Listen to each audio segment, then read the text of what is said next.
So, hi everyone. First of all, welcome you all to this webinar series and thank you so much for tuning in today. I am Samkit Bagmar. I contribute to the imagery and drone solutions business here at Esri India. So it's great to see such a full room of audience joining us here, right? From all across the country and several countries as well. So whether you have been working with satellite, aerial and drone data for years, or you have just started to explore what imagery can do for your team, you are at the right place. We put this webinar series together because imagery is moving faster than ever now. It's no longer just about taking a picture from above. It's about tuning those pixels and radar pulses into real answers. Over the course of this series, we are unpacking everything from GeoAI, image analysis, photogrammetry, deep learning, NV, SAR image processing, and so many other things. The goal is simple: to show you the practical ways to automate analysis, spot trends faster, and get way more value out of your spatial data.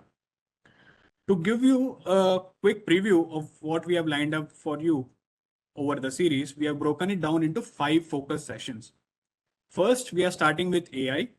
The session is all about how GeoAI and machine learning lets you automate tedious tasks like detecting objects, classifying line cover, picking up patterns across massive imagery datasets in fraction of time. In the second one, tomorrow, we'll show you how combining ArcGIS Pro Image Analyst with ArcGIS Enterprise turns standalone image analysis into a collaborative system, letting your organization share, act, and probably work on that imagery intelligence altogether. If you are working on drone, aerial, and satellite imagery and photogrammetry, the third webinar is for you. We'll explore how to turn raw imagery into high precision 3D meshes, point clouds, true orthos to build photorealistic 3D digital models, which create foundation for digital twins. In the session 4, we dive into advanced image processing with NV software. We'll cover how to leverage its built-in deep learning tools to extract deep insights from complex multispectral and hyperspectral data without needing heavy coding as such. Finally, in the last webinar, we'll tackle synthetic aperture radar using NV SARscape. Radar data can see through clouds and work day or night. We'll show you how to process these radar pulses to monitor surface deformation, flooding, structural changes, and so many things over time. So for today's session, we are diving into transforming imagery analysis with GeoAI. We'll be looking at how AI tools are making your everyday GIS tasks 10x faster and a lot more accurate. Leading this session today is Sribhadra HR. She works as an assistant manager at Esri India AI Competency Center. Sribhadra has been doing incredible work in helping teams solve real-world problems and using advanced remote sensing and GeoAI. So you are in great hands today, I would say. A quick reminder before we get started. If you have any questions pop up while we are presenting, just write them in the Q&A box in the bottom of your screens. We'll save some time towards the end of the session to cover as many questions as much as we can. Also, I would like to say that the recordings of these sessions will be shared with you after the webinar series, right? So that you don't have to worry in case you miss out on some components of it due to bad internet or any other activities. With this, let's get started. Sribhadra, over to you. Thanks, Samkit. Hi, everyone. So first of all, a warm welcome to our Imagery webinar series. And today, I'll be discussing about the geospatial AI for imagery workflows within ArcGIS. So let's get started. And first, we'll discuss what all we are planning to cover in this webinar. So here, this is the agenda that we are planning for today. So we will be starting with an overview of geospatial AI technologies within ArcGIS, and our focus will be on the deep learning based capabilities where you'll see how you can work with deep learning models for imagery based tasks. And then we'll also discuss about some of the pre-trained geospatial AI models within ArcGIS, how you can access that, and what are the new functionalities or what are the new categories of pre-trained AI models available. Then we'll also discuss about some of the new functionalities like remote sensing foundation models, vision language models, and we'll also show how you can use the newly introduced AI assistant within our Survey 123 mobile platform.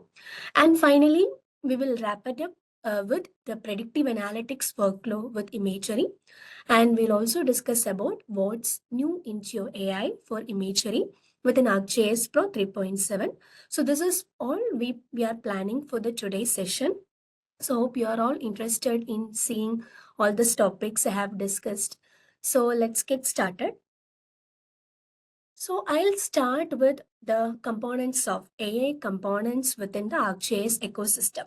So here you can see that the geospatial AI components within ArcGIS are briefly divided into three categories: AI tools and models, AI assistants, and agentic AI. So we call ArcGIS as a geospatial platform enhanced with AI because ArcGIS is a geospatial platform that you are already aware of. So it provides the GIS analysis tools within our desktop as well as in our web-based products. So in that geospatial platform, we are enhancing some of the analysis workflow with artificial intelligence capabilities. So that capabilities we can divide into three categories: AI tools and models, AI assistants, and agentic AI. So AI tools and models refers to the geoprocessing tools and the pre-trained models or the custom model capability that you can leverage within the ArcGIS platform. So it can be a deep learning based workflow where you will be able to use any model to extract some features from your imagery, or it can be a pre-trained model that you can use for your workflow. So all those functionalities are coming under the subsection of AI tools and models. And AI assistant is another category that has been introduced or it is ongoing development. So this AI assistant are being introduced to enhance the user experience within ArcGIS. So basically this AI assistant acts as a support assistant for you when you are working with ArcGIS products. So for example, this AI assistant will help you in selecting a particular workflow suited for your use case. So you can interact with AI assistants in a natural language manner, just like you interact with any other AI assistants like ChatGPT or Gemini. So this is basically introduced for you to have a smooth user experience within the ArcGIS ecosystem, which will help you increase your productivity. And this is another new category called agentic AI. So I hope you might be heard of the term AI agents or agentic AI. So this is relatively a new functionality or new category that we can call. So agentic AI is being introduced where you can create this agentic AI apps, or you can use this AI to have a complete automation of the task where you can expand your GIS application with those automated experience with AI. So this agentic AI is being introduced for you to have a minimal manual intervention for your workflow. So agentic AI applications will help you to create intelligent or advanced application where you can orchestrate workflows with minimum human intervention. So everything will be taken care of AI. You can club multiple AI agents together and you can create a comprehensive, elaborate, advanced application with that.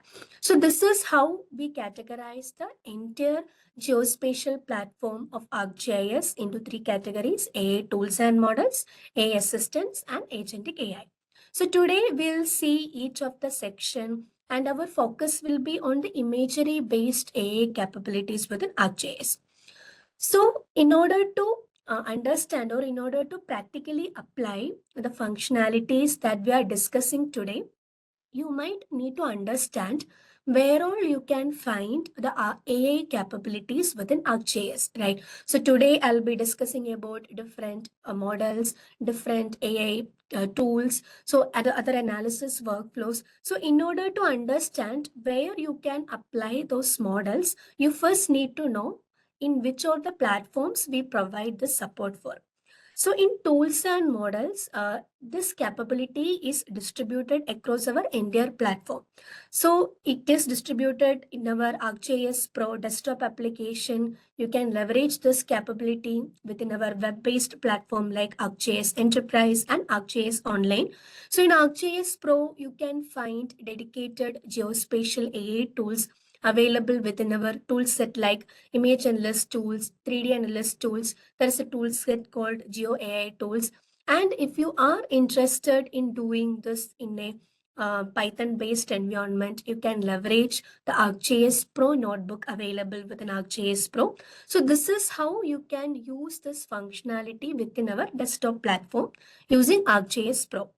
Or else, suppose if you want to scale your workflow, if you want to take it up to an enterprise level and you want to share your geospatial AI workflows to multiple users within your organization, then you can leverage the power of our ArcGIS Enterprise platform, where we have a dedicated web application called Deep Learning Studio. It supports the end-to-end geospatial AI workflows for imagery. So this deep learning studio application help you to train a model for your imagery based workflow. You can also make use of the pre-trained model within deep learning studio for doing tasks like extraction, deep learning based classification. So all those things can be availed in deep learning studio. Or else, if you want to further extend your workflow in an enterprise level, maybe using Python, you can leverage the ArcGIS notebook server for that. And our ArcGIS Mappure and ArcGIS Excalibur also provide support for the inferencing part of deep learning, which means if you have a model which is already trained for your custom workflow, or if you are using any model from our ArcGIS Living Atlas platform, you can use our Mappure or ArcGIS Excalibur to do the inferencing part, which means extraction of features or maybe the classification of imagery. So those things can be performed in Mappure and Excalibur as well. And ArcGIS Online is our SaaS platform, software as a service platform, where you can use this Mappure component and ArcGIS Notebook Server component to have the geospatial AI workflows. So this is how the geospatial AI capabilities are distributed in the entire ArcGIS ecosystem. And AI Assistant is a new category or new functionality that we are providing. And you can see the list of AI Assistant that is available. So we have listed out all the AI assistant available in our platform, and you can see that most of them are in a beta version or in a preview mode, which means that it is not yet available for a general availability or for a general use. It is still in the testing or beta phase. So once it is available for public, once it is available for general use, you will be able to see all this AI assistants in different products in our platform. And other category that we have now is AI-powered ArcGIS online services. So we do provide support for some AI-powered services, which will help you to do the automatic analysis of your image through our applications like Survey ArcGIS Survey 123 Mobile. So I think you might have heard of our Survey 123 mobile application. So this is a form-centric application which you can use for creating field level surveys. So which the field worker can use and go to the field and collect information about an asset. So when we are doing a field inspection level workflow, so most of the time the field worker will be capturing an image using the mobile phone in which that survey is pulled in. So that photo can be automatically analyzed using AI model through our new functionality called AI-powered ArcGIS online services. So I'll be showing an example also for this functionality so that this will be more clear to you. And finally, our agentic AI workflow, which as I mentioned before, so this is developed. So this is intended for developing agentic AI application within the context of a GIS, which will help you to have a minimal human intervention for the development of an advanced agentic AI application. So this is about the AI in ArcGIS. So having said this, we can go to individual components and see what are the capabilities that we offer there. So first we'll talk about AI tools and models. So as I mentioned, AI tools and models refers to the models and other geoprocessing tools which we provide, which will help you to use any geospatial AI models, or it will help you to create your own geospatial AI models within ArcGIS platform. And our models or our tools support different data types. So you can work with imagery data, you can work with three-dimensional data, you can work with even time series data. When I talk about imagery, it means that you can develop models which can work for remote sensing imagery. It can there can be models which can work with high resolution satellite or aerial imagery, drone imagery. So there are different kinds of data sources we provide support for, and these kind of data types can be used for workflows like feature extraction, which means you can do the automatic extraction of features from the imagery. You can also do the workflows like change detection, where you can compare two imagery automatically to identify the difference between the two imagery. And you can also do the predictive analytics workflow, which will help you to forecast a particular phenomena.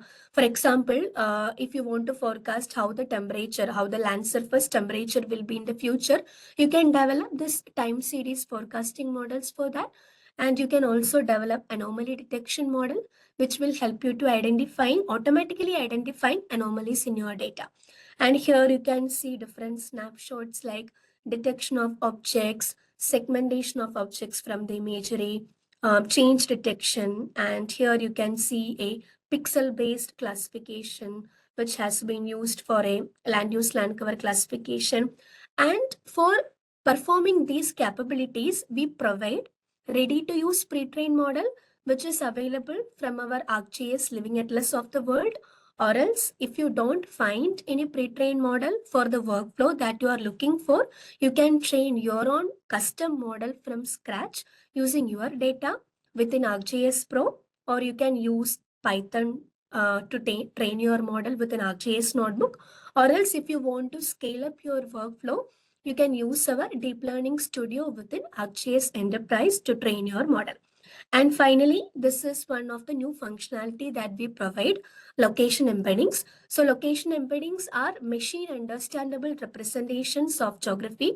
So this is relatively a new functionality that is available within our ArcGIS Pro 3.7 onwards.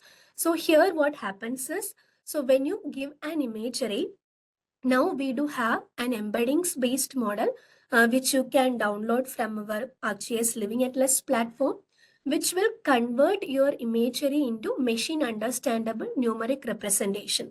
So once you have such numeric representation, you can use that for identifying similar features within an imagery. I'll be showing an example on this location embeddings part so that you'll get more clarity on this new functionality. So now we can go to the main part of today's session, deep learning for imagery. So our focus will be on the imagery based deep learning workflows. So I'll be showing different use cases, different models, and different new functionalities that is available in our latest enhancements. So here you are seeing different kinds of data formats within imagery we provide support for. So we provide support for 3D scenes where you can have an interactive object detection from the 3D scene. And you can also work with motion imagery. So motion imagery can are the data which is geospatial video data which has the location information also embedded in it. So you can work with motion imagery to track a particular object within the motion imagery. So here in the small window, you can see a object being tracked from an motion imagery. Similarly, you can work with 3D point cloud as well.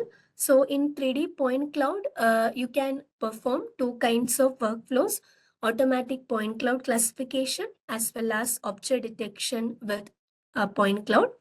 And you can also work with overhead imagery for classification of object, automatic detection of objects from an imagery.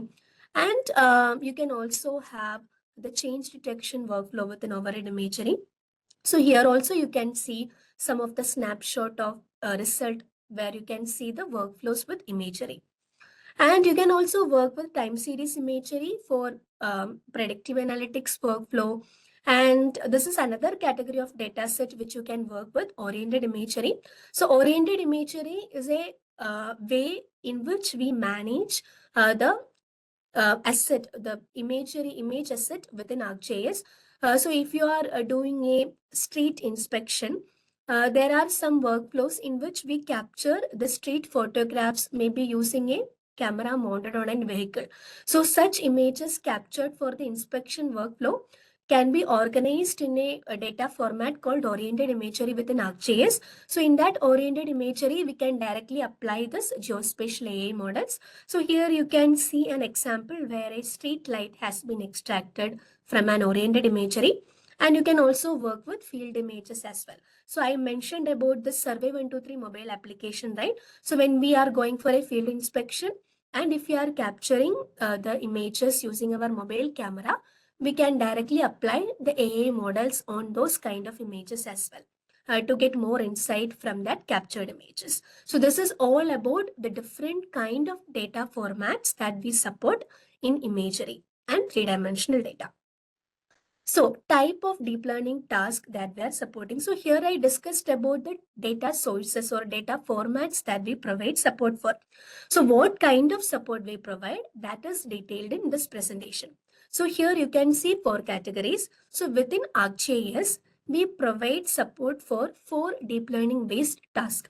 So that those are image classification, object detection, semantic segmentation, and instance segmentation. So you need to have a clarity on these 4 categories because by having an understanding of these tasks only, you will be able to get an idea on what kind of model can be used for your workflow. For example, I might be having a different set of models for performing object detection workflow, and I might be having a different set of model types available for this segmentation workflow. So if you have an understanding of what each task is intended for, we'll be able to have a better idea on the model types also. So in image classification, in this workflow, we will be assigning a label or class to an image. So here you can see the photo of a dog, right? So in image classification workflow, a label named image with dog will be attached to this imagery. So that is the only output that we'll be getting from an image classification workflow. I won't be getting a bounding box of where the dog is present in the imagery. So that kind of output I may not be able to expect from this image classification workflow. So this is just a classification workflow where I'll be getting a classification label for my image. And this is another category called object detection. So object detection is basically used to locate specific features within an imagery.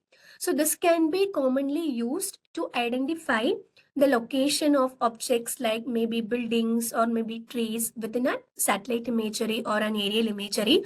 So here in this example, you can see that the swimming pools has been detected from this satellite imagery. So the output of object detection will be a rectangular bounding box as it is shown here. And there is another category called segmentation workflow. In segmentation workflow, each pixel will be assigned a class. And segmentation workflow are further divided into 2 categories: semantic segmentation and instance segmentation. So in semantic segmentation, the entire image is divided into different classes. So semantic segmentation is mostly used in the workflows like land use land cover classification, crop classification, where we want the entire image to be divided into different classes. So here you can see an output of land use land cover classification. And this is another category called instance segmentation. So instance segmentation is used when we want a precise boundary of the object. So here you can see an example of building segmentation. And you can see that the exact boundary of building has been segmented from the satellite imagery. So mostly you can use this instance segmentation workflow where you want a precise shape of the object to be extracted from the satellite imagery. Or else if you don't want a precise or approximate shape, you can go with the object detection workflow.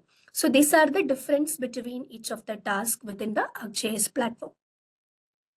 So having said this, in order to perform this workflow, these are the subset or the each of the components available in each of the workflows.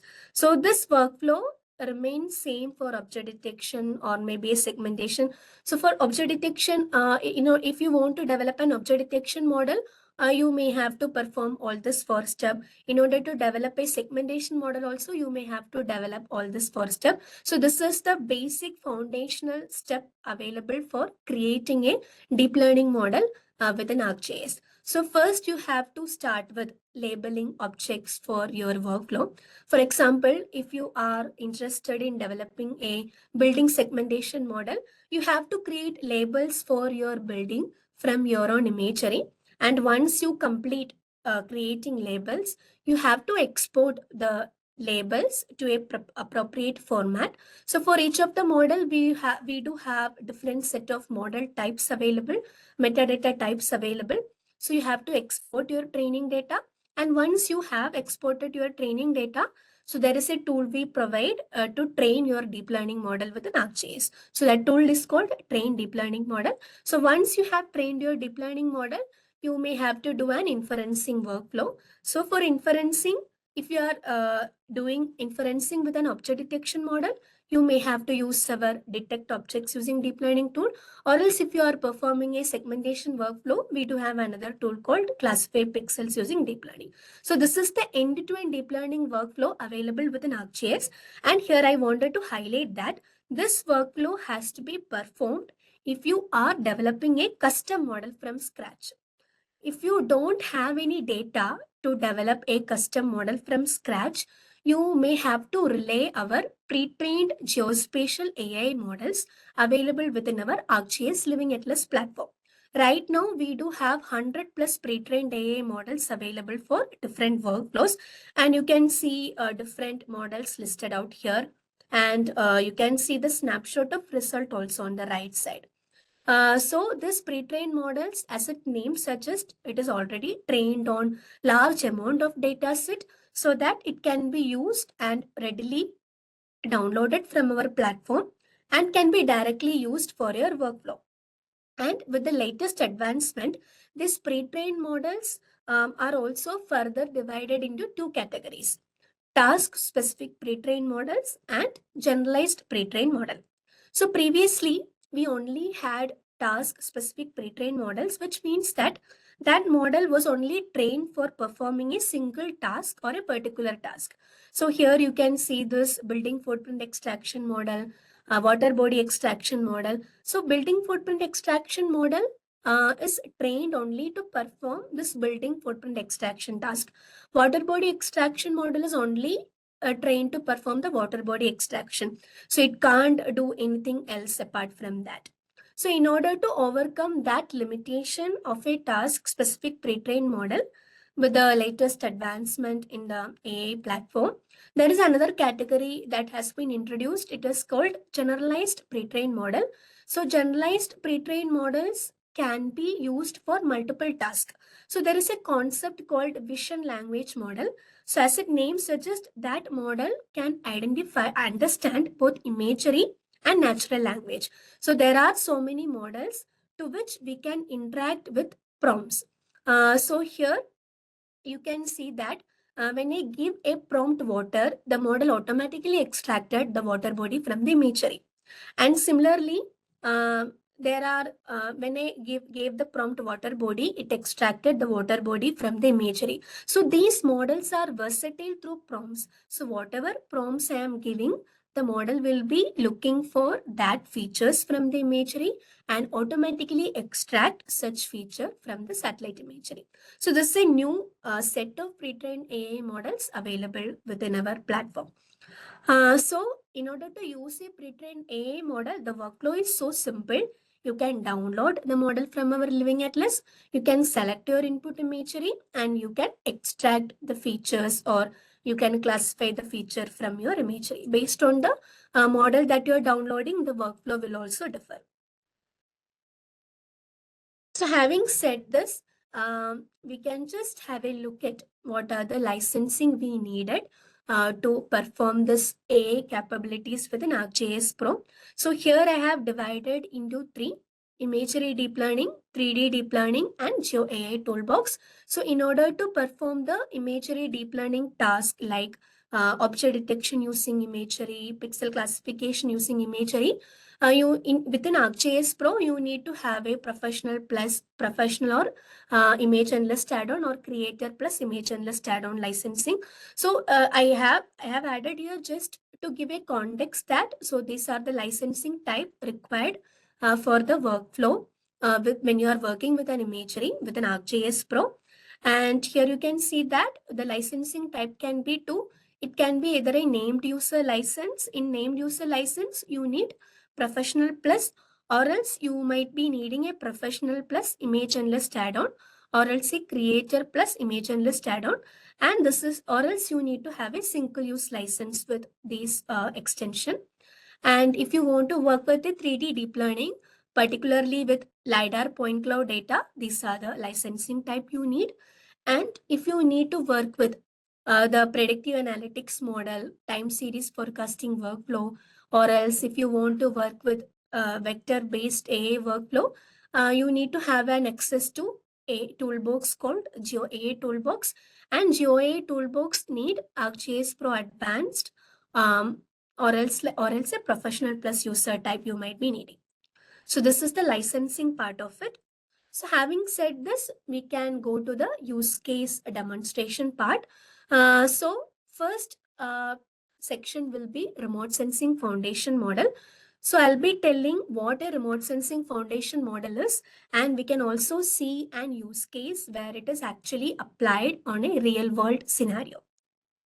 So remote sensing foundation model. So in the name itself, you will be able to make out, identify that the foundation models are specifically designed for remote sensing data. So you know that there are so many AI models out there, right? So you can see the emergence of AI models maybe day by day. So the AI capability is advancing rapidly on that manner. But most of the AI models which has been released for imagery has been trained on a specific set of data called ImageNet data. So this ImageNet data does not have much detail of what a remote sensing imagery looks like. So you know that in remote sensing imagery, the model might need to have an understanding of what a spectral information is, what a spatial information is.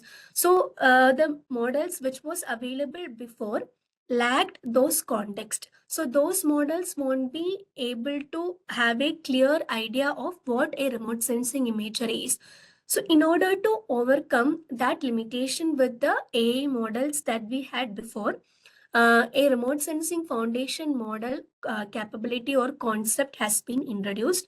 So this remote sensing foundation model is trained on vast volumes of large scale remote sensing imagery. So it is based on an architecture called transformer based architecture, and it is intended for a large computational workflow.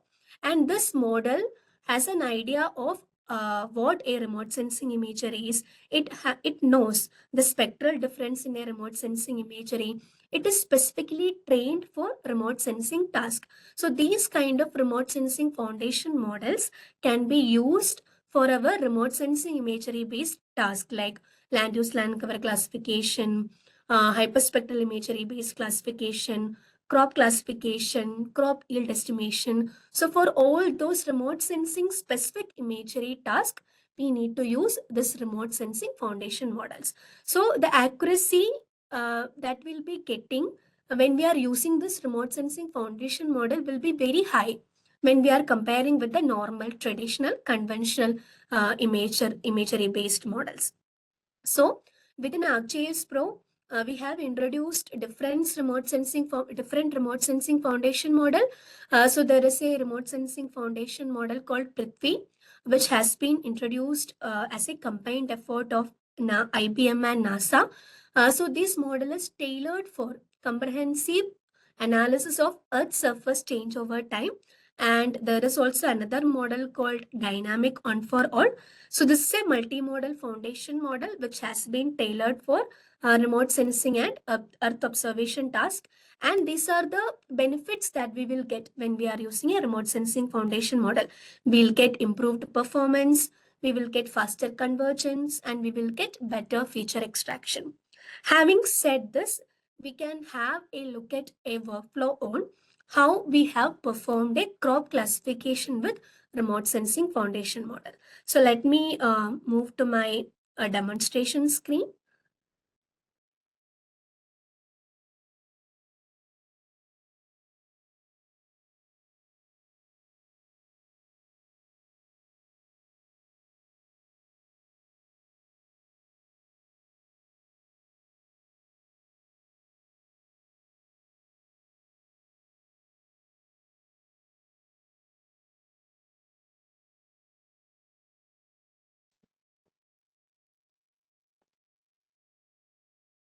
I hope my demonstration window is visible. Can anyone confirm? Yes. Yes, it is. So first we look at the remote sensing foundation model workflow. So as I mentioned, these models are specifically designed for remote sensing imagery. So here you can see my area of interest. So it is the Charki Dadri and Bhiwani area of Haryana. So this region is very much dependent on agriculture based task. So that is one of the livelihood of the people living there. So most of the time when we are doing a crop classification using an imagery, the models used to fail in giving a good accurate result because those most of the models are not coming with a pre-trained knowledge of what a remote sensing imagery is looking like. So here what we have done is we have used Sentinel-1 imagery to develop a crop classification model, and we had did a comparison with a remote sensing foundation model and a like common normal model. So here you can see that in the trained deep learning model, we can use the traditional convention backbones like ResNet 3.4, which is trained on ImageNet data. Or else you can also make use of the new remote sensing foundation models like Prithvi. So let's have a closer look at the result we have got. So here on the map, you are seeing the result I have got from a remote sensing foundation model, where the model has classified my entire image into classes like cotton, paddy, sugarcane, and other irrigated crops. And on the right side, you can see the result I got from a normal conventional model. So you can clearly see what is the difference I'm getting. So on the left side, you are seeing the result from a remote sensing foundation model, and on the right side, you are seeing the result from a normal model. And you can see that the normal model could only give sparse detection. And if I am zooming to one area, I can clearly see that the remote sensing foundation model understood that, okay, this region is a paddy cultivated area and clearly extracted that. But here, my normal model failed to identify that, okay, this crop is a paddy, and ended up giving the class as other unirrigated. And we can also see a confusion matrix. And from the confusion matrix, we can see that for cotton, we got an accuracy of around 89%. And for the paddy, we got an accuracy of around 96% with remote sensing foundation model. So this is how better we get a result with the remote sensing foundation model. And now we can go to another workflow of predictive analytics workflow. So here I'll be discussing the result of a climax model. It is a climate forecasting foundation model. And recently, this model has been introduced, which was intended to help us with the predictive analytics workflow. Here you can see that this model can be used for a time series forecasting workflow like sea surface temperature prediction. So here we have used this model to identify how the sea surface temperature will be in the future, and how the elevated sea surface temperature is going to impact the coral reefs on the sea. So here we have used time series data from 2000 till 2014 to develop a sea surface temperature prediction model, and we used that prediction model to identify what will be the future scenario of sea surface temperature in the coming years. So let's see how we have done this workflow and how we have done a comparison of sea surface temperature prediction with the normal analysis result that we got from an imagery based analysis workflow. So let's get to the demonstration part. So here our aim was to identify the areas of coral bleaching, and you know that coral bleaching is an event which occurs where the coral bleaches are destructed due to the high anomaly in temperature in the sea surface. So here what we have done is we have taken the multidimensional data from 1940 to 2014 from the ERA5 Earth observation repository, and we have created a time series multidimensional raster out of it. And then by making use of this climax predictive model, we created a sea surface temperature prediction model which was trained using the tools available within ArcGIS Pro. Here you can see the step that we have used to train the model. So we have trained the model within ArcGIS notebook, and here you can see the snapshot of result as well. So these are the ground truth and the prediction given by the model. So finally, once we have completed the training, we have saved the model which we have trained for sea surface temperature prediction. And here you can see that this is the forecasted result that we got from the sea surface temperature prediction model that we have trained. And all these red regions that you are seeing are having a high temperature anomaly in the predicted result from 2016 to 2025. And using this predicted result, we identified the regions where coral bleaching events can occur. So we used a tool called Generate Multidimensional Anomaly, and we identified the anomaly in the predicted temperature, and we could identify that in which all region in the ocean a coral bleaching can occur. So here you can see all this orange color, red color regions, right? So these are the region which are in threat of coral bleaching due to the anomalous temperature increase in the sea surface. And here on the graph, you can see that. So here the green line is representing the actual validation data of sea surface temperature, and this um, violet color line is representing the prediction given by the model, and you can see that it is actually correlating on top of the actual validation data. So using such graph, we were able to understand that the climax model was able to give a better prediction on how the temperature will be in the future. So this is one of the predictive analytics workflow that we have performed using the climax model. So now, having said this, we have covered about this remote sensing foundation model, and we have seen how a predictive analytics workflow can be performed with the imagery within ArcGIS Pro. Now we can discuss about other new functionalities that is available within ArcGIS. It is called vision language model.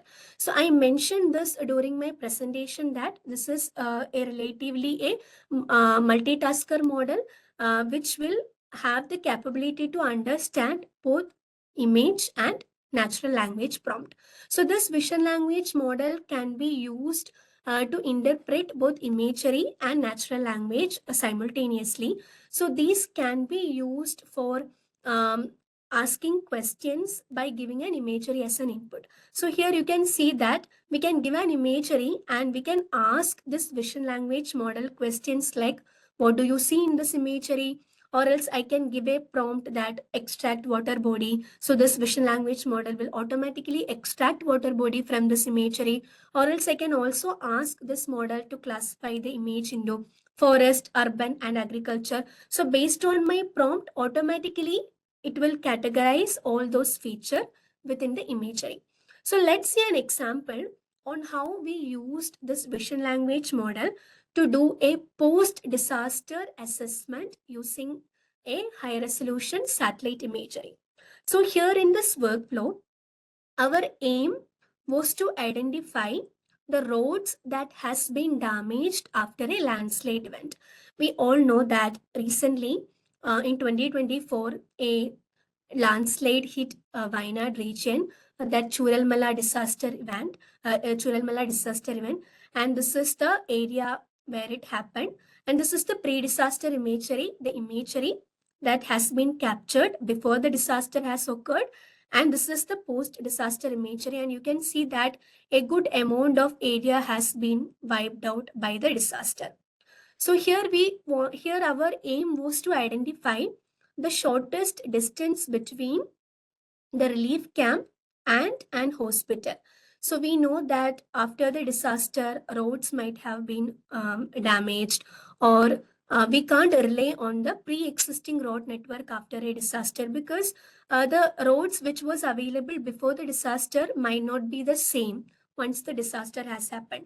So in order to have a routing based workflow, we need to identify what are the roads which are damaged after the disaster, and what will be the new route in order to have a like actual network analysis on the field. So here our aim was to identify how a person, or how casualties can move from a relief camp to an hospital.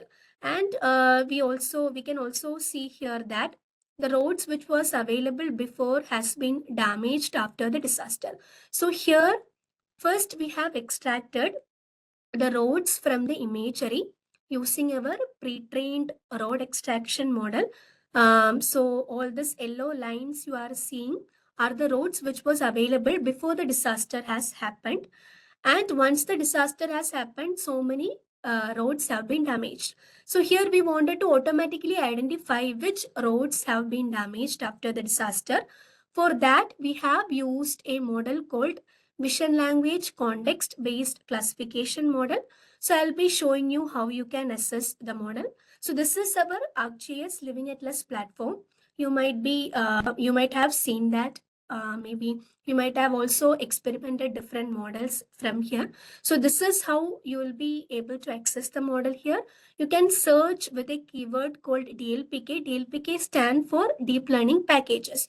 So when you use the word DLPK, you will be able to see all the pre-trained models available here. And for this particular workflow, I have used a model called Vision Language Context Based Classification. And in vision language context-based classification, it acts as a bridge to the model platforms like OpenAI or Gemini. So using this model, we can connect to the platforms like OpenAI and Gemini, and we can leverage their paid models. So here for this workflow, I have used one of the model available from the OpenAI platform, and I have added my AI connection file here, and I have asked the model to classify my roads into two categories like undamaged or clear, and damaged or debris. And this is the result I have got. Here I can see that the red segments are indicating the damaged roads, and the green segments are indicating the undamaged roads.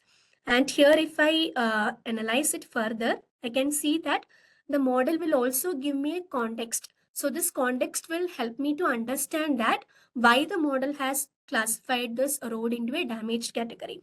So here you can see that the image shows scattered materials and fractured surface textures. So that's why the model has categorized it into a damaged workflow, damaged road. And using the damaged roads identified like this, I can now identify the new route for my routing analysis.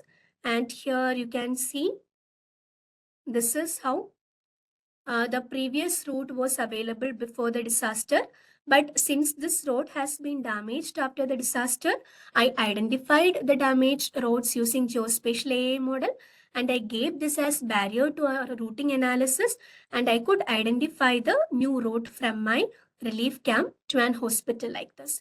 So this is how we can leverage the power of vision language context-based classification model for our an automated analysis workflow.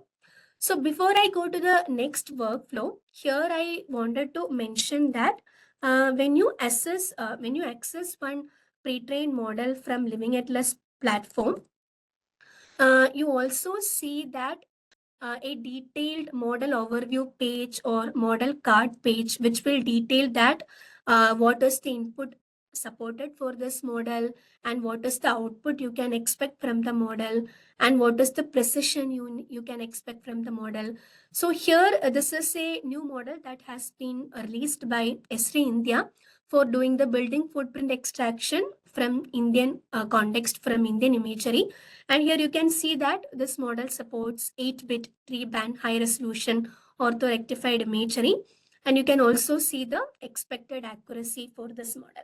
So this is how you can access a pre-trained model from the Living Atlas platform. So now we'll be wrapping up our session with two use cases. So first will be this AI assistant workflow. So in the beginning part of the presentation, I mentioned that so this AI assistant has been introduced across different products in ArcGIS platform to make your user experience more seamless and more easier. And as part of that, we have introduced a concept called AI-powered ArcGIS online services into our Survey 123 application. So I hope some of you might have already aware of this Survey 123 mobile application.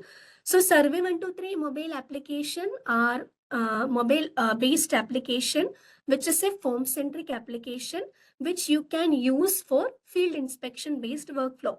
Basically, here you can create your survey inspection forms and the field workers can go to the field, capture the asset, fill the attributes within it.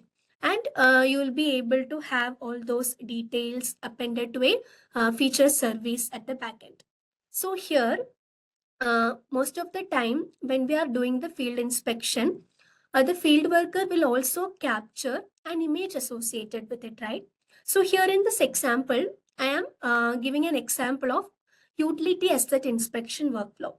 So you know that the utility asset requires periodic damage inspection because though those are very vulnerable to weather, extreme weather condition or short circuit conditions. So all those assets within an utility network may have damages due to different events happening around it. So during that scenarios, the field worker has go to the field, collect information about the asset, and maybe they'll be capturing an imagery, and in the database, all those information will be filled up and saved. So using the new functionality within ArcGIS Survey 123, when field workers are going for a field inspection, when they are capturing a photo, so here I have added the photo of an electric pole. So here, let me reload my Survey 123 again.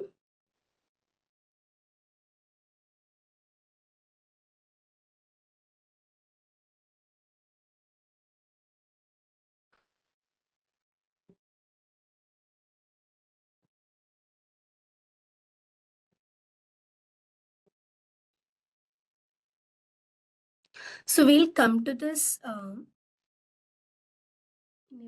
Just a moment. I'll share my screen again.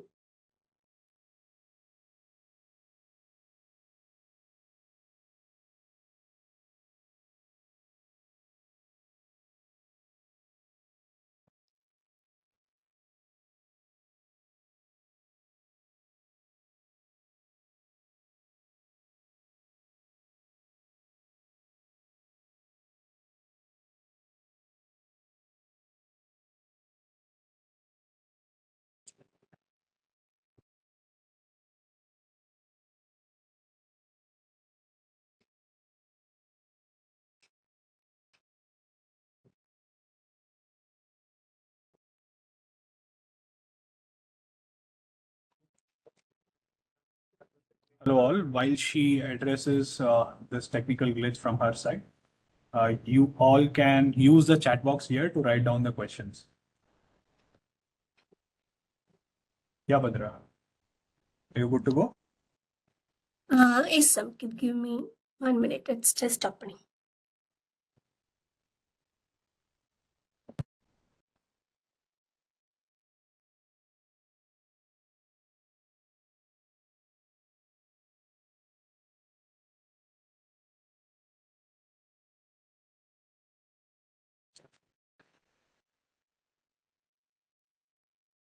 I hope my screen is visible. Yes, Bhadra, it's visible.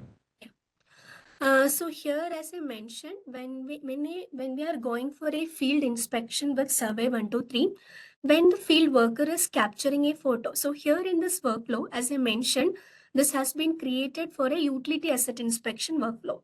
So as soon as the field worker capture the photo, automatically the model at the backend will analyze which category of asset is it, and it will also extract the details within the imagery. So here you can see that as soon as I added my imagery, it identified that it is a utility pole or post with painted identification markings, and it extracted every details present in the imagery. And the same can be used for automatic damage inspection as well. So here I do have an image of a utility asset which might have been probably damaged due to a short circuit. So as soon as I added my imagery, you can see the status here, analyzing image, and instantly it recognized that this asset has been damaged due to short circuit, and it detailed that okay, the image shows an utility pole with many overhead electric wires, and there are visible flames and smoke around the asset and all. So like this, all this automated image analysis workflow can be done with the new functionality that is available through our Survey 123 mobile platform. So these are called ArcGIS online powered AI services. And once it is available for your use within your Survey 123 applications, it work in a credit based manner. So it's like that when you add an image, and based on the number of image counts you are having, it work in a credit based analysis manner.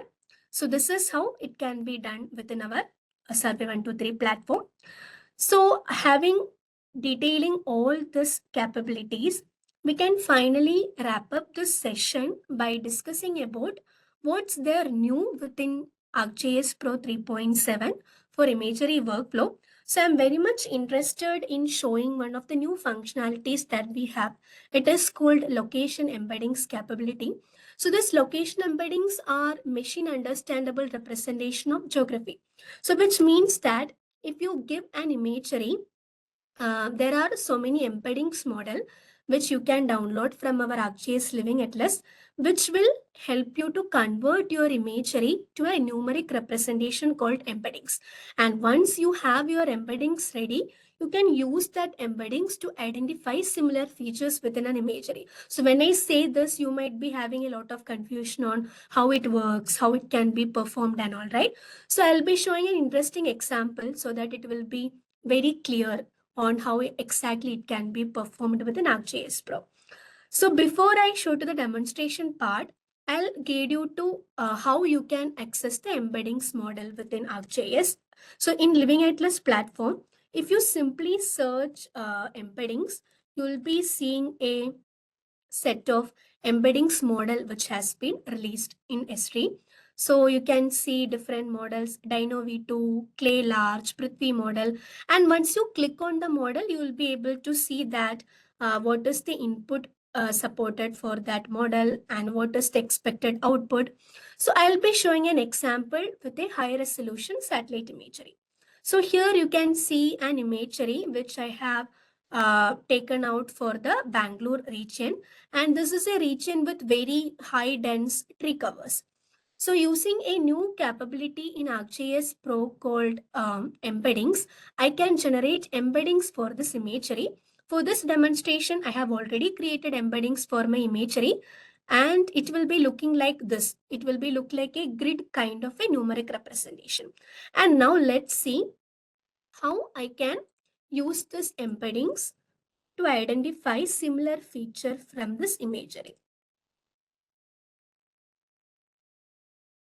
So there is a tool we called a similarity search. So in similarity search, what you can do is that once you have generated your embeddings, while the tool is loading, you can directly access it from here, find similar. So here I have already generated the embeddings for my imagery. I can select the embeddings, and what I can do is so here I wanted to identify the green cover within my imagery. So I can simply create a polygon around my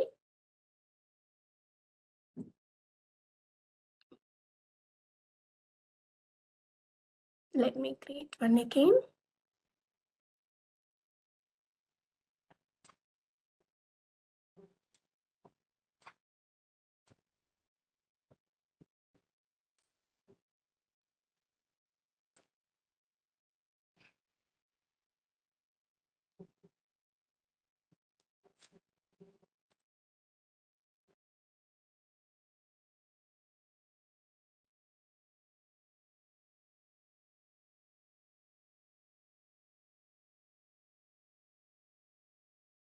Same mentioned, I can just create a polygon here.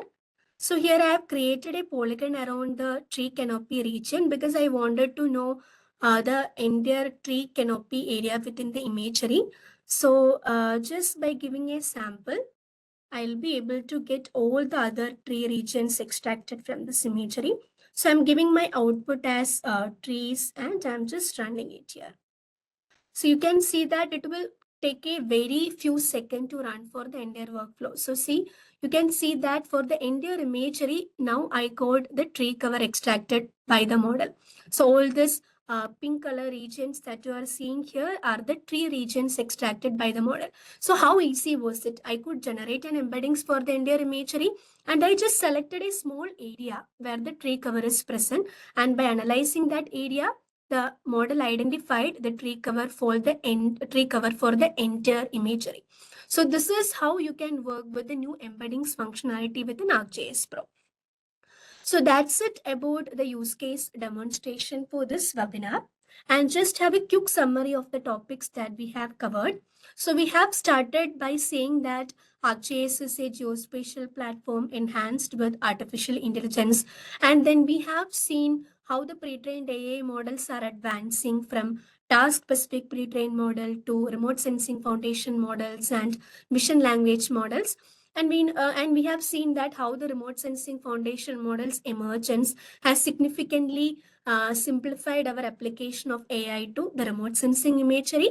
And we have also seen another workflow where an AI assistant was able to automatically extract details from an image captured from a mobile camera. And finally, we entered it with what are the new functionalities that is available within ArcGIS Pro 3.7. And we have seen an interesting example of how embeddings work within a high resolution imagery. So that's about it. So if you have any question related to all these topics that I have covered, do add that in chat box. We can clear that out here.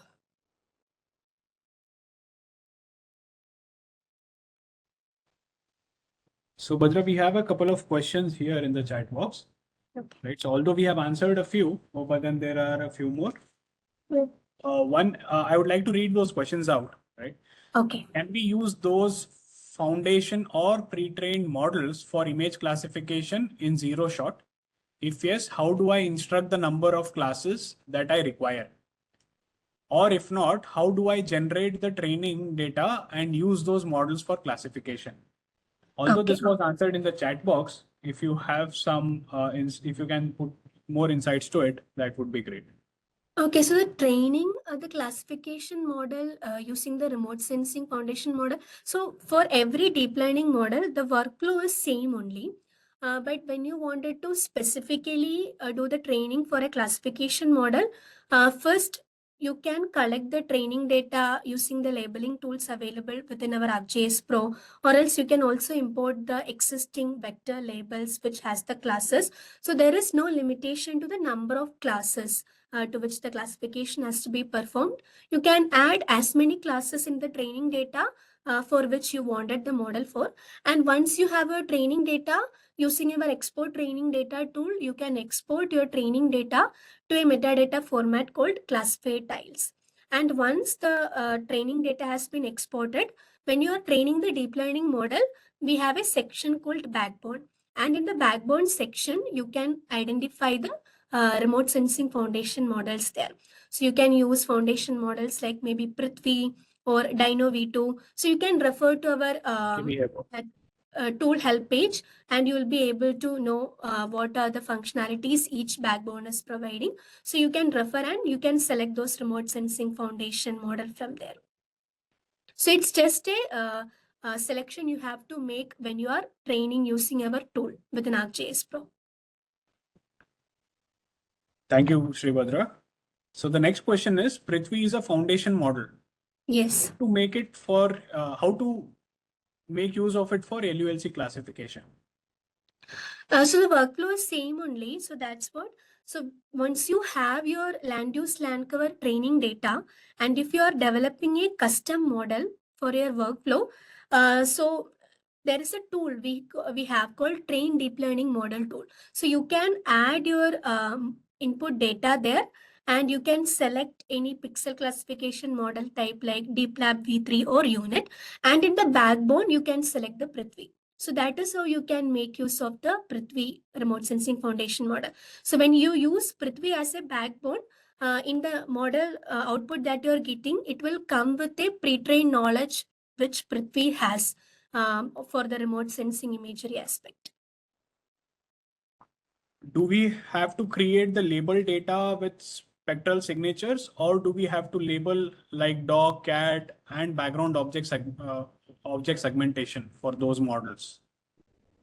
So for that, you need to, so if I am if I'm right, if you wanted to do for a land use land cover classification, then you may have to collect the labels for your classes as a segmented labels. And when you are exporting the training data, the spectral details will be exported. It should be exported in a format called classified tiles.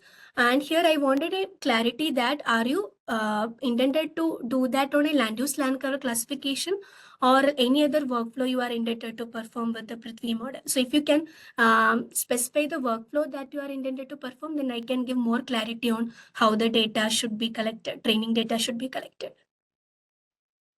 Thank you, Badra. So we have another question. I'm not sure of the complete context here, but probably if you can relate to it, you can address to this. Okay. Can I extract meter info like the meter number, brand, and so on as shown in the meter photo? Yes, you can. So if you want to extract such details, so here this works in a prompting manner. So whatever the information that you wanted to extract from the imagery, you may have to give a context at the backend when you are creating the survey form that, okay, you have to extract these many details in the screen and all. If you give a detailed context like that, and if your image is clear enough so that the model can see all those details, you can extract the meter number also. That can be done. Thank you, Badra. The next question. I have a high resolution drone image. How to use deep learning model like CNN, VIT, and UNet model for land use, land cover classification? Samkit, can you repeat that question? Yeah. I have a high resolution drone imagery. Mm-hmm. How to use deep learning models such as CNN, VIT, UNet model for land use, land cover classification? So if you have a high resolution deep learning imagery, so as I mentioned, the first step will be collecting your training data, or else if you have already some vector labels for the land cover classes for that area, you can use that. And once you collect your training data, you may have to export the training data to a metadata format called classified tiles. And then you have to use our train deep learning model tool to select the model from there. So there you can find the VIT based models, remote sensing foundation backbones. So everything else can be selected from our train deep learning model tool. So the process will be same only. At the end, what the model you want to train upon, you have to choose from the available options within our tool. Thank you, Badra. Are there any pre-trained models for mineral identification? Right now, we don't have any pre-trained models specific for mineral identification, but like it depends upon the context. If it's just a mineral identification from a normal for kind of a remote sensing imagery, or if it is from a hyperspectral imagery, you may have to develop a custom model pertaining for different workflows suitable for that. So right now we don't have any pre-trained models such for that specifically for mineral identification, but if you do have imagery for that, you may develop a custom model for that workflow. Thank you, Badra. Just to add to it, I would also encourage you to attend the fourth webinar, which is on NV, right? We would be using a lot of multispectral and hyperspectral imagery there for mineral identification, many other things, right? So please do be a part of it. The next question is, can beginners use these AI models, or is deep learning experience required? So honestly, yeah, Badra, go ahead. Yeah, no, that's what. So here, you don't need to have a very big detailed understanding of deep learning. So that's why in ArcGIS we have simplified everything in a tool-based manner. So if you remember this tool structure, tool workflow that I have presented, we do have every tools starting from the labeling of the training data till the trained deep learning model tool. So everything is a tool-based manner. So you can give your imagery, you can select from the list. It's just like you need to have a basic understanding of how exactly it works, but that detailed or thorough knowledge you might not need to have. And we do provide different documentations and different tutorials also, you will be able to access it. We do have a platform called Learn ArcGIS, where you can find a step-by-step detailed workflow on how you can start with a deep learning model. So using that, you will be getting a idea on how you can use that.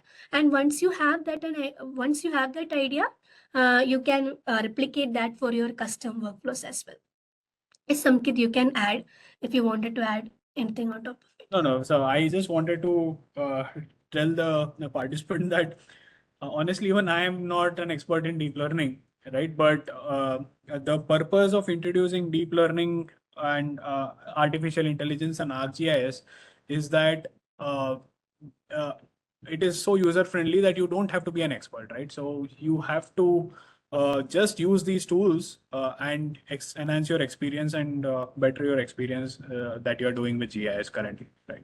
So most of us do not have that experience with us, but then we still excel at those tools. It is more of on the application side rather than the backend technology side of it.